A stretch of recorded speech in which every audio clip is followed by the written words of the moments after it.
Hubo una época en la que un solo grupo empresario concentró algunas de las marcas más conocidas del país, desde Habana, Fredo y Fargo hasta Musimundo, Norte y Casa Tía. Incluso licencias internacionales como Lacoste, Pizza Hut, Mastercard. Este grupo llegó a ser uno de los 3 más importantes de la Argentina y su presidente todavía hoy es considerado uno de los grandes íconos de los 90. En solo 5 años logró lo que otros habían tardado décadas en conseguir. Pero igual de rápido que su crecimiento también fue su brutal caída. ¿Por qué explotó por los aires su estrategia? ¿Cómo hizo para gastar 5.000 millones de dólares en más de 100 empresas? ¿Qué pasó con todas esas marcas que absorbió y después escupió súper endeudadas? Todo eso lo vamos a ver en este video. Hola, mi nombre es Javier Ledesma y hoy quiero que hablemos del caso Excel. ¡Vamos! Hace rato que me venían pidiendo este video, lo prometí, así que hoy es momento de cumplir. No es fácil, porque la verdad la historia es realmente fascinante y hay tantas cosas para contar y es muy difícil de resumirlo. Antes de arrancar, quiero hacer mención a este libro, El Cazador, de Silvia Neistat y Pablo Mas, que realmente cuenta todo bien en detalle y si les interesa el tema, les juro, es imperdible. Pero bueno, arranquemos con lo nuestro, que hay mucho para hablar. Si tenían conciencia en los 90, seguramente ya sepan qué significó Excel en el ecosistema de negocios de ese momento. Sin embargo, quizás los jóvenes no tengan idea de qué estoy hablando, porque fue tan rápida su explosión y su caída que quizás no están en tema. El grupo Excel fue un fondo de inversión que en los 90 utilizó capitales internacionales, en particular más que nada estadounidenses, para comprar empresas argentinas. Pero no eran cualquier tipo de operación, sino que eran compras apalancadas, que para ellos tenían su beneficio, pero también implicaban un cierto riesgo. Si no sabes qué es una compra apalancada, no te preocupes, que ya en un momento te lo explico bien en detalle. La figura detrás de este grupo era Juan Navarro, un uruguayo que había trabajado en el Banco City en Argentina y tenía contactos con el mundo financiero. Entre 1991 y 2007, el grupo Excel desembolsó 5.200 millones de dólares para comprar más de 100 empresas, o sea, 6 operaciones por año. Pero su gran apogeo fue entre 1992 y el 2000. En esa etapa compró algunas marcas súper conocidas e importantes de la Argentina, como Fredo, Habana, Musimundo,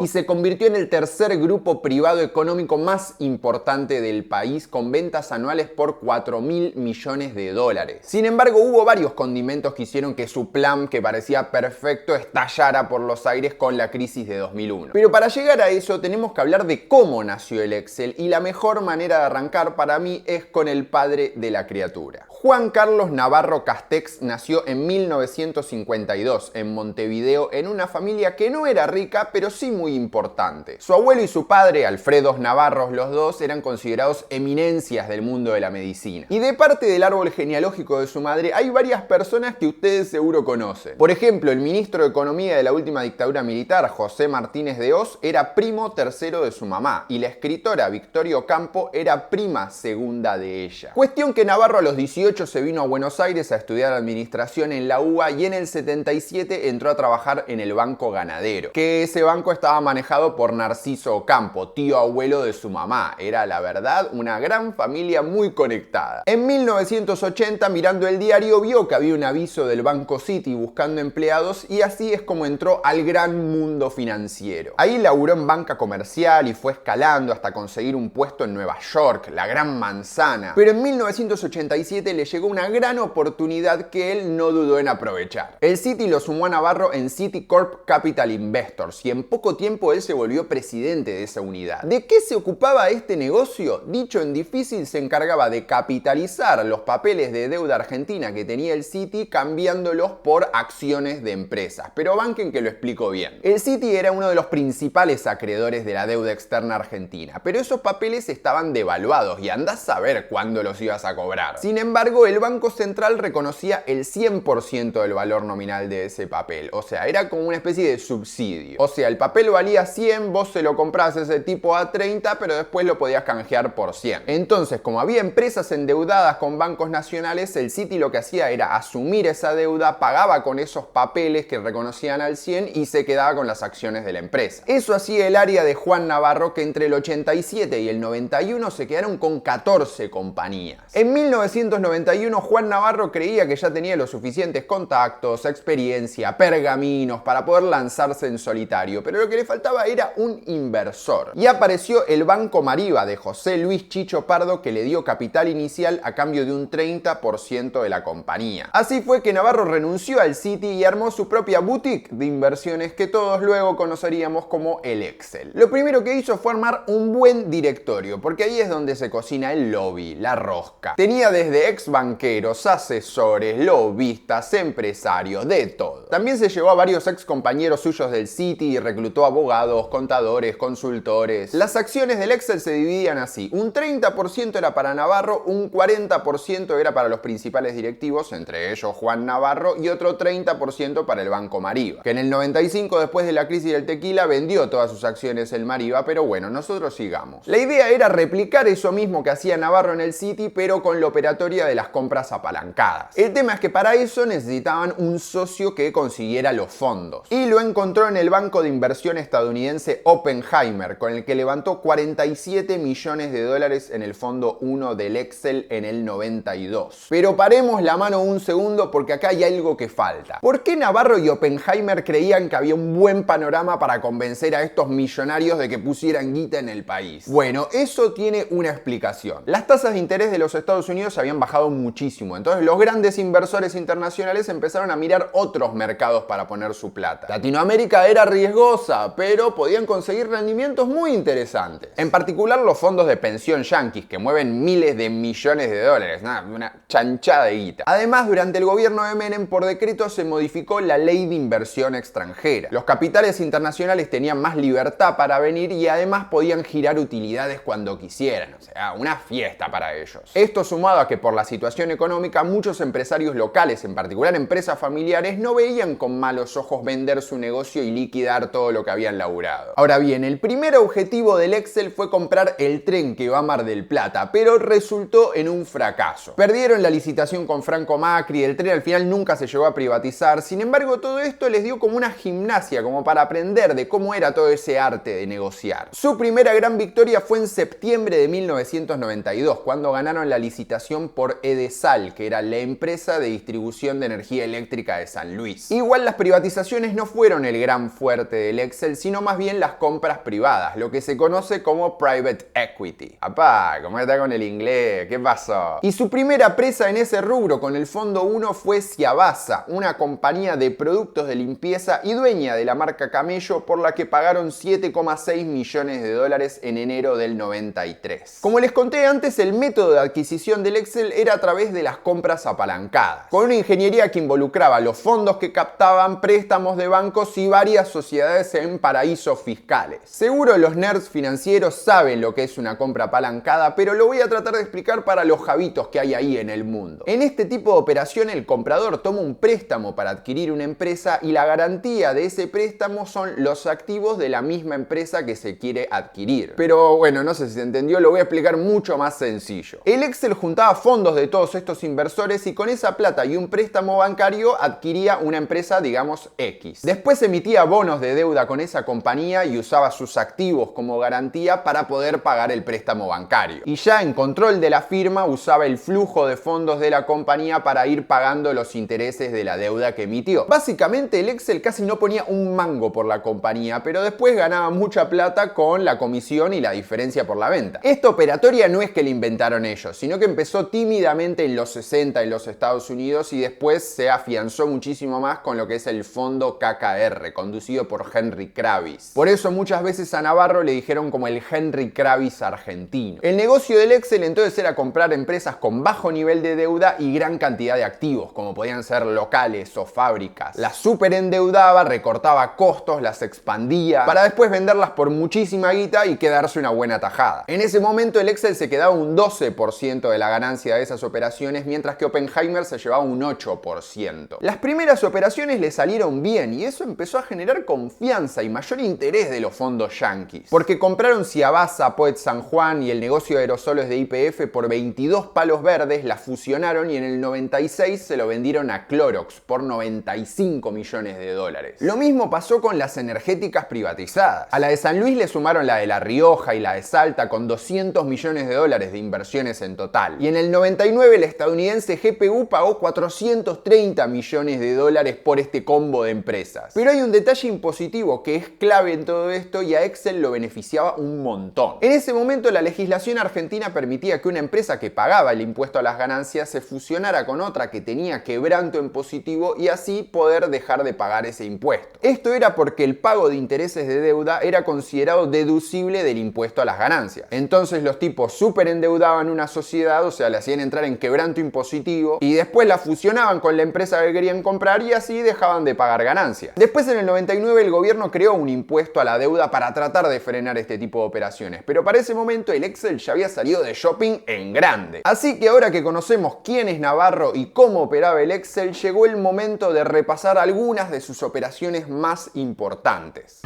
Money, money, money, must be funny in the rich man's world. Al principio Navarro necesitaba a Oppenheimer para conseguir la plata de los fondos, pero para 1995 él creía que ya estaba listo para divorciarse de ellos y así también poder quedarse toda la plata de la comisión. Y acá es donde arrancan algunas de las compras más conocidas. A fines del 95 pagó 140 millones de dólares para quedarse con Argencard y ahí puso plata Mastercard, que le dio la licencia en el mercado local. En diciembre del 96 levantó 430 millones de dólares y compró la cadena de supermercados Norte a la familia Gill. Entre el 97 y el 99 directamente fue por la cantidad de operaciones que hizo. Puso 630 millones de dólares por Casa Tía, 240 millones por Musimundo, 220 por Fargo, 85 por Habana, 82 por Fredo. A eso le tenemos que sumar las prepagas Tim y Galeno, la cadena Blaisten, la licencia de Pizza Hut. Otro de sus grandes verticales fue el de la ropa, con las compras de Lacoste Argentina, Paula Candanvers, Coniglio, las licencias de Polo Ralph Lauren y Armani. Y me estoy quedando corto porque compró más de 70 empresas, pero si las nombro a todas, gente, no terminamos más. Su estrategia era entrar, reducir costos, expandir el negocio y después ganar con la diferencia por la venta. Y reducir costos me refiero a recortes brutales de personal. Sumado también a, ¿cómo decirlo?, algunos cambios en la receta original de algunos productos en desmedro de su calidad. Por eso mucha gente se queja de que el alfajor Habana o el helado Fredo no es lo mismo desde ese momento. Si no, pregúntenle a Enrique Piñeiro de Anchovita, que se comió una regia carta documento por decir lo que pensaba. Además, lo que hacía era optimizar concentrando la administración en grupos de negocio. Por ejemplo, las prepagas y los sanatorios los juntó todos en un grupo llamado SPM. Y para las marcas de ropa creó International Brands Group, que estaba a cargo de Federico Álvarez Castillo, que entonces era el esposo de Paula Candanvers y nosotros lo conocemos más como el empresario que tiró un chancho desde un helicóptero en Año Nuevo. ¿Cómo olvidarnos? Sin embargo, la compra más resonante del Excel, no por el monto, sino por el impacto mediático, fue la de las empresas de Alfredo Chabrán. No voy a ponerme a contar en detalle quién es Chabrán o qué implicó porque no es el tema del video, sin embargo les recomiendo algunos como el de Damián Cook o el de Filo News que lo explican bien por si quieren profundizar. Después del asesinato del fotógrafo José Luis Cabezas en enero del 97, Chabrán buscaba desprenderse de todas sus compañías. Ahí entraba el correo Oca, la transportadora de cheques Ocasa, los free shop con Interbaires y los depósitos fiscales de los aeropuertos con Ed Cadaza. Y el que armó el encuentro entre Navarro y Chabrán fue el mismísimo Franco Macri, por una razón. Excel y Macri estaban compitiendo en el mismo consorcio para quedarse con la administración de los aeropuertos argentinos. Y creían que si tenían los free shop y los depósitos, eso los podía dejar mejor parados para ganar esa licitación. Igual si vieron mi vivo sobre Urnequian o vieron alguno de los clips, ya saben lo que pasó después. En diciembre de 1999, Navarro anunció la compra de las empresas del grupo Chabrán por un total de 605 millones de dólares. El tema es que en ese momento Chabrán era sinónimo de sospecha, de corrupción. Y Juan Navarro no quería que lo vieran como un testaferro del cartero, entonces tuvo que levantar el perfil para que lo conocieran. Sin embargo, eso llevó a que los políticos, la gente, empezara a desconfiar de dónde salían los fondos para que de golpe este grupo en unos años estuviera comprando empresas a diestra y siniestra. Ante tanta sospecha, el Excel sacó una solicitada en los diarios contando quiénes eran todos los fondos, los empresarios, los millonarios que habían puesto plata en sus compras. Pero eso no quedó ahí, porque en el Congreso crearon una comisión para investigar todos estos fondos y descubrieron que muchos de los que aparecían en esta lista no habían puesto plata de verdad. A esto se le sumó una denuncia de la Oficina Anticorrupción a partir de un informe presentado por la entonces diputada Lilita Carrió. La denuncia era por subversión económica y decían que Excel había sobreendeudado deliberadamente a las empresas, comprometiendo su patrimonio y poniéndolas en riesgo. Porque claro, toda esa maniobra que hacían funcionaba en escenarios estables y sabemos que la Argentina en economía, bueno, te comes una crisis cada año, año y medio. La mayoría de los negocios del Excel estaban en el mercado interno y con la recesión esos números empezaron a caer. La devaluación hizo que la deuda que tenían en dólares de golpe se volviera un lastre. Y los fondos que habían venido buscando buenos rendimientos, bueno, ahora ya no querían saber más nada. El grupo hasta le bajó el sueldo a todos sus directivos, pero la situación de verdad era jodida. En una nota con La Nación en septiembre de 2001, Navarro dijo: tenemos que amputar, hacer torniquetes y concentrar recursos en menos empresas. Muchas de esas grandes compañías como Fredo, Oca, Blaisten y Fargo terminaron en manos de los acreedores, o sea, los bancos. Habana, que le habían pagado 85 palos, se la terminaron vendiendo por 5 millones al fondo DIG con una deuda de 30 millones. Lo mismo Musimundo, que pueden ir a ver la historia completa en este video que hice hace poco. Coniglio, por ejemplo, cuando la compraron tenía 50 locales y en 2003 tenía solamente 3 franquicias y 10 años después terminó en quiebra. Otros le salieron bien, como Mastercard, que la pagó 140 y en 2006 la vendió por 260 millones de dólares. El de Norte Itía no sé si fue un gran negocio, porque en total pusieron 1.060 millones de dólares entre las dos. A Promodés le vendieron un 49% por 430 millones, después le vendieron un 2% por 50 millones y al final a Carrefour le vendieron todo por 230 millones de dólares. No sé, yo ya me mareé, así que hagan la cuenta ustedes. Y el negocio de Jabran es como que le puso el último clavón al Honka, ¿no? Porque Oca y Ocasa también terminaron en manos de los acreedores. Y Eurnequian al final se quedó con los free shop y con los depósitos fiscales, además de también ganarles la licitación por los aeropuertos, o sea, todo mal. Los inversores encima con esa operación de las empresas de Jabran hicieron muy poca guita y dejaron de tenerles confianza. Incluso dicen que en el 99, cuando quiso comprar Molinos Río de la Plata, le costó muchísimo conseguir los fondos y al final le terminó ganando Pérez Compunk, del que también tenemos un video. En septiembre de 2001 Navarro decía: no estamos en retirada, estamos en repliegue táctico. De tener más de 70 empresas pasó a tener 5 nada más. Y así entramos en la etapa final del que supo ser el fondo de inversión más importante en Latinoamérica en los 90.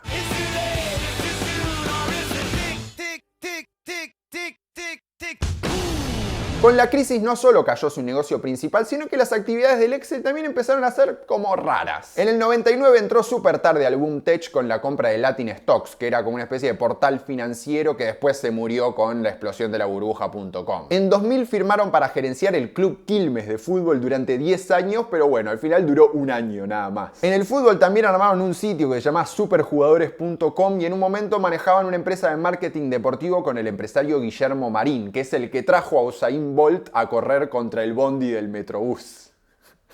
Qué país, hermano, la verdad, si uno quiere guionarlo, imposible. Después, con el resto de fondos que le quedaron, el grupo empezó a invertir fuera de la Argentina. En los Estados Unidos compraron una empresa que fabricaba cámaras para detectar explosivos, también un fabricante de equipos de radiofrecuencia. En España, por ejemplo, compraron un astillero que producía yates de lujo. Andás a ver por qué. Y en Brasil compraron un club de fútbol, el Vitória, pero tampoco funcionó, no duraron demasiado. Sin embargo, la debacle económica también vino acompañado de peleas judiciales. En 2004, Carrefour los acusó supuestamente de haber falseado el balance de Norte para cobrarles un sobreprecio en la operación. Aunque en 2017 la Corte Suprema ratificó el fallo de la Cámara de Casación Penal que anulaba el procesamiento de Navarro y otros directivos. Después, en 2014, hubo una pelea con Lacoste, porque según Clarín, desde Francia habían detectado signos potenciales de fraude a la empresa. Decían que un directivo utilizaba la infraestructura de la compañía para vender de manera clandestina ropa en los free shops. Al final, en 2018, Lacoste le compró la parte de la sociedad y pasó a manejar ellos solos la marca. Igual en 2021 salió una nota en iProfesional diciendo que lo acusaban a Navarro de haberse quedado con la plata de la venta de Lacoste en vez de haberle repartido entre sus socios. En fin. Lo que es Excel Group como sociedad anónima sigue existiendo. siguiendo, aunque Navarro renunció como director titular y desde 2020 el que está a cargo es Marcelo Aubone, que es otro histórico del grupo. Después de su repliegue táctico, la compañía bajó muchísimo el perfil y dejó de anunciar sus actividades o sus compras. El único negocio que se sabe públicamente que conserva es el de la ropa. Marcelo Aubone hasta 2022 aparecía como vicepresidente de PCDA Sociedad Anónima, que es la razón social que maneja las marcas Paula Candenbergs y la licencia de Penguin en Argentina. Si tienen otro negocio, la verdad es un misterio. Y tampoco se sabe si Juan Navarro sigue involucrado o si se desprendió por completo del Excel. Lo último que se sabe de él es que en 2020 se casó, ahí en su mansión en Punta del Este, a orillas del mar. Pero para cerrar quiero hacer foco en algo. Una cosa es hacer crecer a una empresa, creando valor, generando empleo. Y otra muy distinta es jugar al negocio financiero recortando puestos de laburo como si fueran planillas en un Excel nada más. Todo para que encima unos millonarios se sigan haciendo muchísimo más millonarios. ¿Y qué queda después de todo eso? Un montón de marcas súper endeudadas con años de trabajo tirados a la basura y productos que bajaron su calidad. Eso para mí no es crecer. Pero bueno, también lo digo acá sentado desde un sillón en Villa del Parque con la SUB en negativo, mientras otros tienen su casa en Uruguay, ahí al borde de la playa.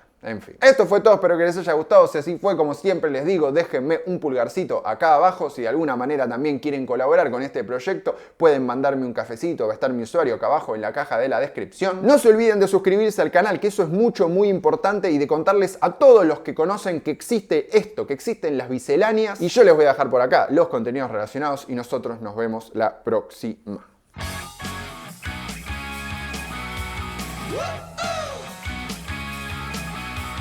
What?